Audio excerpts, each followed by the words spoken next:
இல்லங்களுக்கு பணம் கொடுப்போம், சாப்பாடு இல்லாதவாளுக்கு சாப்பாடு போடுவோம், கோவில்களுக்கு உதவி பண்ணுவோம், புத்தகங்கள்லாம் நிறைய அச்சு போட்டு எல்லாருக்கும் கொடுப்போம். எத்தனை நல்லத்துக்கு பணத்தை செலவழிக்கணுமோ செலவழிப்போம். அப்படி செலவழிக்க ஆரம்பித்தால் மேலே மேலே வளரும், புகழும் வளரும், பணமும் வளரும். புகழ் வளர மேலும் பணம் வளரும். ஆனா அந்த புகழ் சரியான ஆள்கிட்ட இருக்கிறதுனாலே தப்பு வழிக்கு பணம் போகாது. தவறானவர்கிட்ட பணம் வளர்ந்துடுத்துனால் தவறானவைகளுக்கு பயன்படுத்தப்படும். நல்லவரிடத்துல பணம் இருந்ததுனால் நல்லதுக்கு பயன்படுத்தப்படும். அப்ப நல்லதுக்கு அவர் பயன்படுத்த இன்னும் சேர்க்க போறார். அப்ப பொருளும் நிறைய சேர்ந்துடும். பக்தி இருக்குமானால் பொருளும் கிட்டி விடுகிறது. அடுத்து தர்மம் கிடைக்குமானால் இந்த பொருளை ஈற்றத்துக்கே அவர் தர்ம வழியில தானே போக போறார். இத்தனை நேரம் நம்ம பார்த்ததே பக்தி இருக்கிறவனுக்கு தர்மம் இருந்தால் தானே. ஏனெனில் கண்ணனே தான் தர்மம், சாட்சாத்து தர்மம்னு சொல்லுவார்கள். ஏச்ச வேதவிதோ விப்ராக ஏச்ச அத்தியாத்மவிதோ ஜனாக தேவதந்தி மகாத்மானம் கிருஷ்ணம் தர்மம் சனாதனம். நானே தர்மம், மற்ற தர்மங்கள் எல்லாம் இருக்கட்டும், என்னையே தர்மமாக பற்று. கண்ணன் ஒரு ஸ்லோகத்துல சொல்றாரே, சர்வதர்மான் பரித்யஜ்ய, எல்லா தர்மங்களையும் விட்டுடு, மாமேகம் சரணம் பிரஜ, என்னையே தர்மமாக பற்று. இதை சொல்றச்சேவே என்ன புரிஞ்சுக்கணும்? மற்ற எல்லா தர்மங்களை விட உயர்ந்த தர்மம் பகவான். மற்ற தர்மங்களையும் பண்ணத்தான் போறோம், அதை விட சாட்சாத் தர்மமான சித்த தர்மமான கண்ணனையே பற்றுகிறோம். அப்ப கண்ணனிடத்துல பக்தி வந்து விட்டால் சித்த தர்மம் உயர்ந்த தர்மத்தையே பண்ணிட்டோன்னு தான் அர்த்தம். அவருடைய திருவுள்ளம் உகக்க வேண்டும், அவருக்கு சந்தோஷம் ஏற்படணும்.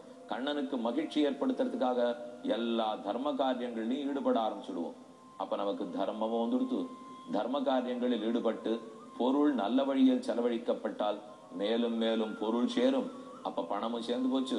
தர்மம் பண்ணிட்டே இருக்கிறதுனாலே கிருஷ்ண பக்தியாலே மோட்சமும் கிட்டிவிடும்.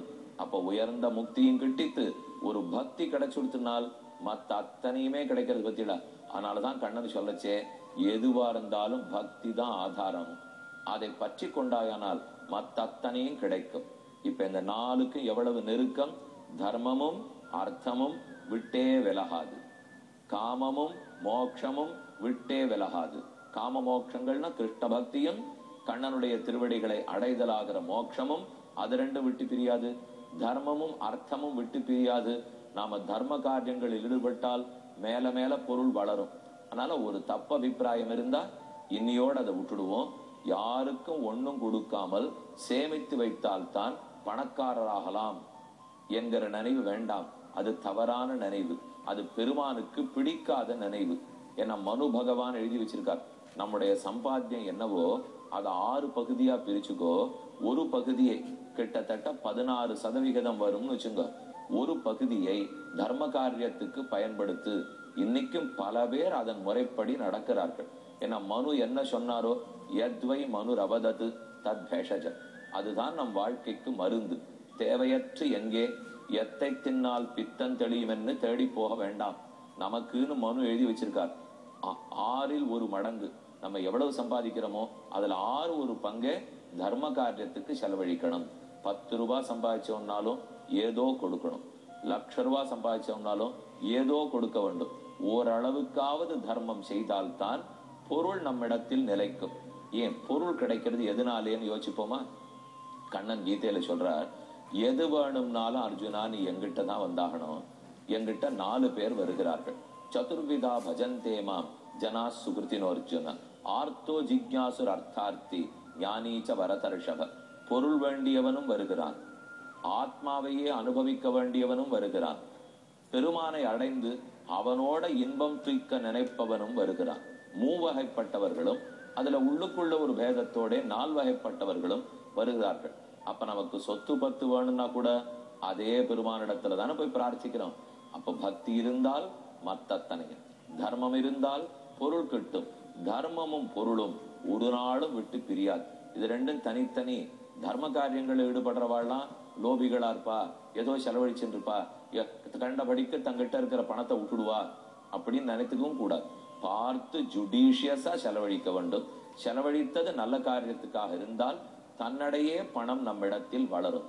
இப்படி தர்மம் அர்த்தத்தை விட்டு பிரியாதுங்கிறதை விதுரர் ரொம்ப அழகா விளக்கிறார்.